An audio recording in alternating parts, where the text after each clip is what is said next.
Bismillahirrohmanirrohim. Assalamualaikum warahmatullahi wabarakatuh.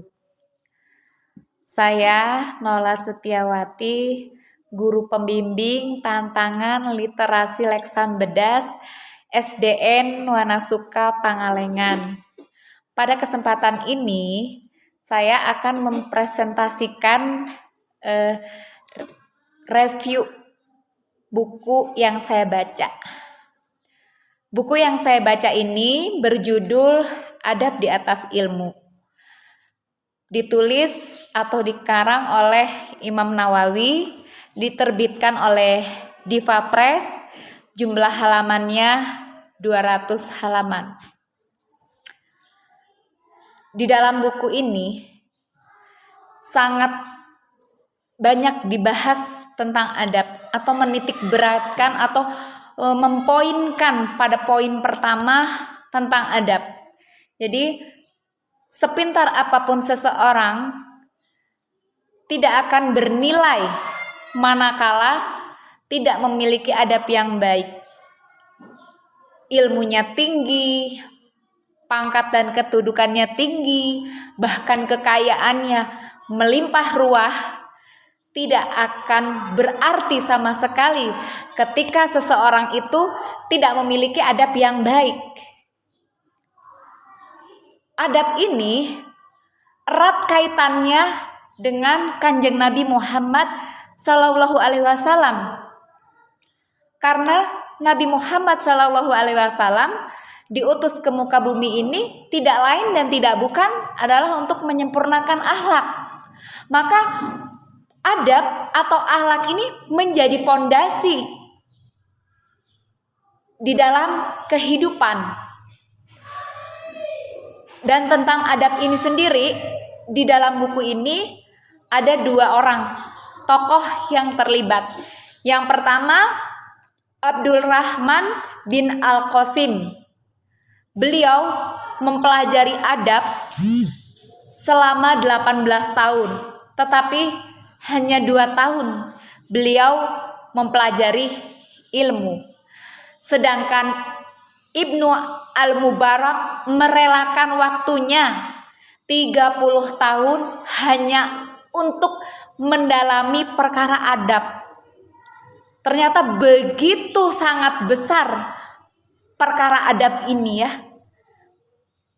Dan di dalam buku ini juga dibahas tentang adab seorang guru atau seorang pendidik ketika menyampaikan ilmu.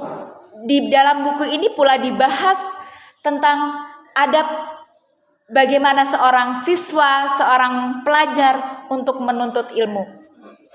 Sebelum membahas menuntut ilmu lebih jauh, dalam perkara adab dalam menuntut ilmu ini, baik itu seorang guru maupun seorang siswa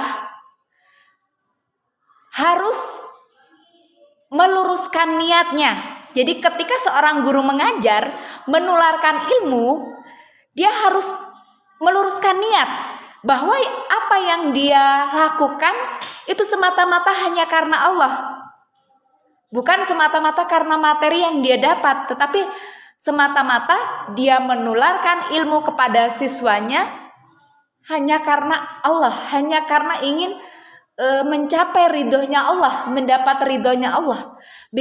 Begitupun sebaliknya dengan siswa atau pelajar, ketika hendak menuntut ilmu, maka yang pertama kali mesti dilakukan adalah memperbaiki niatnya. Niatnya yaitu menuntut ilmu karena untuk mencari ridho Allah. Apakah ketika seorang siswa nuntut ilmu terus niatnya tidak karena Allah, kita sebagai pendidik atau sebagai guru melarang? Oh tidak, kita terima, tetapi step by step atau perlahan demi perlahan kita memperbaiki, sama-sama memperbaiki, bahwa kita luruskan, kita niatkan menuntut ilmu ini karena Allah. Dan yang dititik beratkan di dalam buku ini, orang yang beradab itu pasti orang yang memiliki ilmu. Sementara orang yang memiliki ilmu belum tentu dia memiliki adab yang baik. Kenapa demikian? Karena orang beradab faham bahwasannya menuntut ilmu adalah sebuah kewajiban. Seperti hadis Rasulullah. Bismillahirrahmanirrahim. Talabul ilmi faridatun ala kulli muslimin wa muslimah. Sesungguhnya menuntut ilmu itu sesuatu hal yang wajib bagi muslim dan muslimah. Jadi jelas ditekankan bahwa ketika seseorang itu beradab baik, maka jelas dia akan berilmu. Karena apa? Karena dia paham bahwasannya menuntut ilmu adalah perkara yang wajib. Islam mewajibkan. Tetapi orang yang berilmu tinggi belum tentu dia beradab. Bisa jadi ketika dia menuntut ilmu niatnya saya hanya ingin pandai, hanya ingin mengejar cita-cita saya. Ketika cita-cita saya terlaksana saya akan seperti apa? Hanya seperti itu. Sehingga ilmu yang dia peroleh tidak diimbangi oleh adab. Adab yang baik tentunya.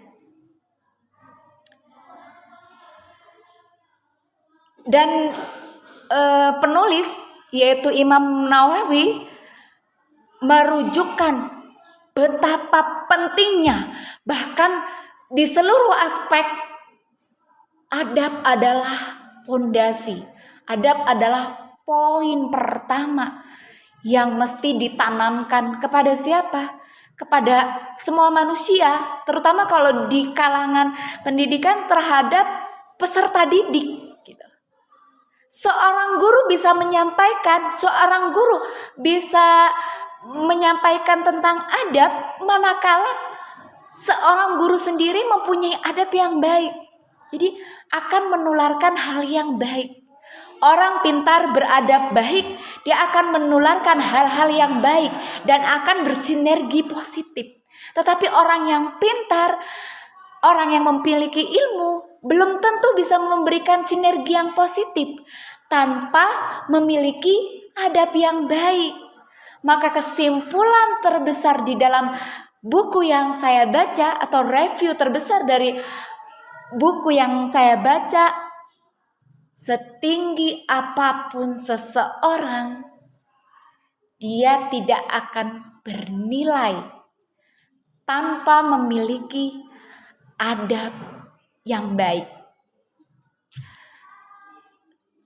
Saya rasa sekian presentasi saya. Apabila saya banyak kekurangan, saya mohon maaf. Tolong di like ya dan subscriber YouTube saya.